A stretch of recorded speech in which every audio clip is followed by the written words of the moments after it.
থাকবে and this is the front part of this catalogue, যেটা হলো ফারাসা। সিরায়া হচ্ছে ক্যাটালগটার নাম, ব্র্যান্ড হচ্ছে ফারাসা, সিরায়া হচ্ছে ক্যাটালগটার নাম। অ্যান্ড এখানে কি আলাদা আলাদা?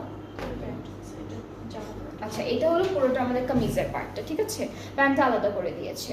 আর সাথে হলো প্যানেলগুলো থাকবে, এইটা হলো নেকের প্যানেল থাকছে, দামানের দুইটা কর্নারে হলো এই প্যানেলটা বসে, আপনারা চাইলে স্লিভসও বসাতে পারবেন। আর এইটা হচ্ছে ওকে, সো এগুলো হচ্ছে প্যান্ট, দামান সব জায়গায় চারিদিকে সুন্দর করে বসাবেন, দুইটা প্যানেল আছে এখানে একসাথে। আর দুপাট্টা হলো শিমারি সিল্কের মধ্যে থাকছে, খুব সুন্দর ডিজিটালি প্রিন্টেড। অলরাইট, ট্রাউজারটা আলাদা করে দেওয়া, ট্রাউজারটা হচ্ছে আলাদা প্রিন্টের মধ্যেই থাকছে, সেম প্রিন্ট আমাদের ড্রেসের। অ্যান্ড এটা হলো আমাদের ফুল ড্রেসটার ফাইনাল লুক, যার যার ভালো লাগছে পেজে নক করে ফেলবেন। প্রাইসটা একরকম থাকছে, প্রাইসটা হলো 4300 টাকা। প্রাইসটা কিন্তু অনেক অনেক বেশি রিজনেবল আছে।